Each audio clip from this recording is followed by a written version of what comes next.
그렇지. 그러니까 뭐야. 항상 체득이 먼저라는 거지.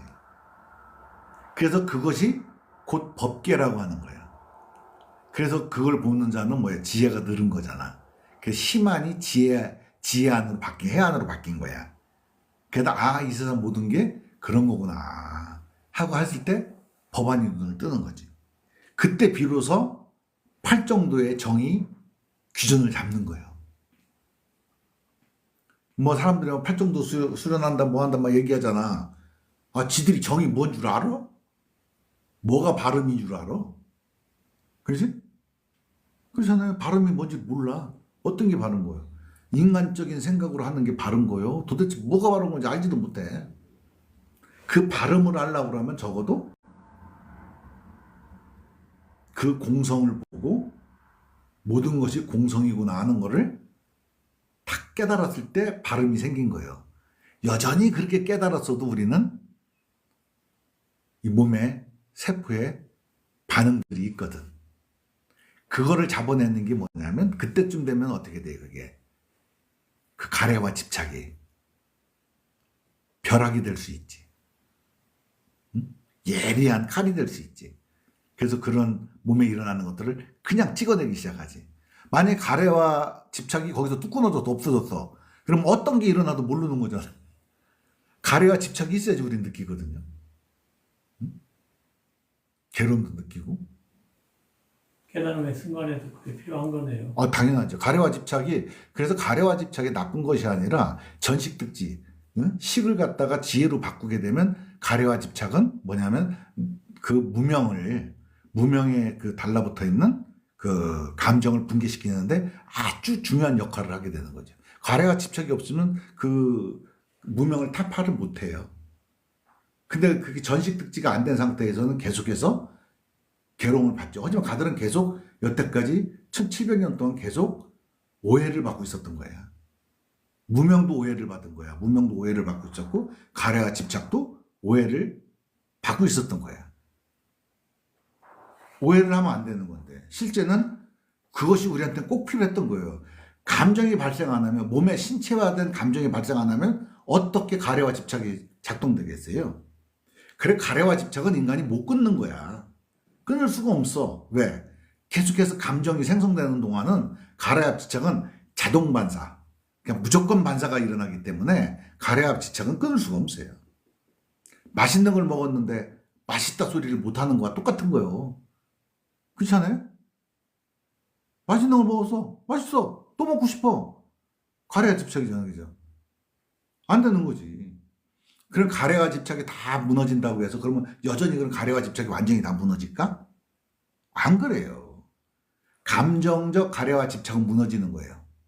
그 시간성을 만들고 차원을 결정하는 거니까 그게 무너지는 거예요. 하지만 인지적 가래와 집착은 그대로 있는 겁니다.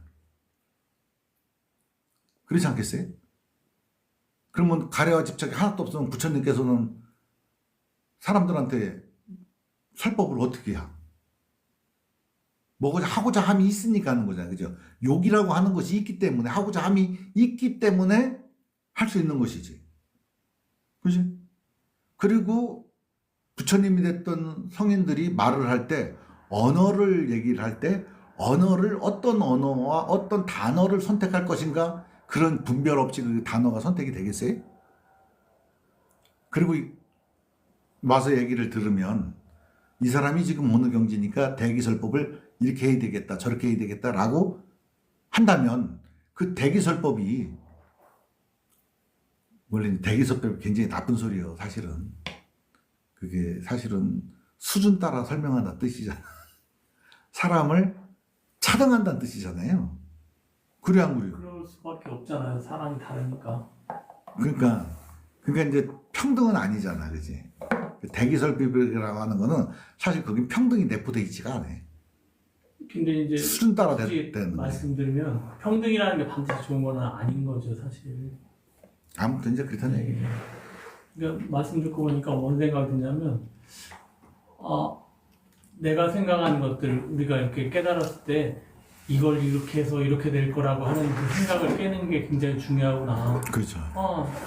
내가 팔정도를 하는 거야. 뭐 이렇게 내가 생각하는 어떤 깨달음, 그런 깨달음은 없다는 것처럼 우리는 이렇게 하면 깨달을 거라는 어떤 생각마저도 사실은 버리고서 시작을 해야지 되는 건데 사람들은 이렇게 되면 깨달을 것이다라는 생각 때문에 좀 헤매고 있을 수도 있겠구나. 그러니까 최대한 말씀하시는 거. 맞아. 이제 진실을 모르니까 그런 거죠.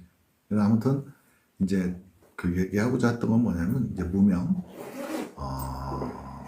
가래, 취착, 집착하는 거 이거는 인간이 끊을 수 없는 거다. 근데 무명을 명으로 바꿀 수는 있고 무명이 사라지는 게 아니라 무명 그 자리에서 바뀌는 거예요. 명으로. 무명행 시기에서 이 식이 사라지는 게 아니라 지혜로 바뀌는 거고, 수가 사라지는 게 아니라 더 이상 고수, 낙수, 불구, 불낙수를 생산하지 않는 게 되는 거고, 애가 사라지는 게 아니라 취착이 그러한 그 감정적인 거에 취착이 사라지고 인지적인 취착이 생기는 거예요. 인지적인 가래가 생기고 취가 사라지는 게 아니야. 환멸연기라고 그러니까 사람들이 이게 다 사라지는 줄 알거든. 안 사라지는 거고 그냥 거기에 어떻게 되냐면 작용이 바뀌는 거예요. 안 그렇겠어요? 오온이 사라지면 우리가 세상을 어떻게 알아? 그렇잖아요. 오온이 공하다는 사실을 알아도 오온은 사라지지가 않아. 단지 뭐예요? 오온이 사라지지 않는다는 얘기는 뭐냐면 오온이라고 하는 고정된 실체값이 없다는 것 뿐이지 그 오온이 없다는 거 얘기를 하면 안 되거든. 부처님께서도 이 세상에 뭐가 있습니까? 이렇게 물어보니까 오온이 있다 이렇게 말씀하셨거든. 오온 빼니 없다는 거지 이 세상은. 왜? 그거는 완전히 뭐냐면 그 인식론적인 입장에서 말씀하신 거거든. 인식론적 입장에서는 오온밖에 없는 거거든. 인식을 하려면 오온이 꼭 필요하니까. 그래서 그렇게 하면 되겠습니다. 우리 또 실습을 한번 해보실까요?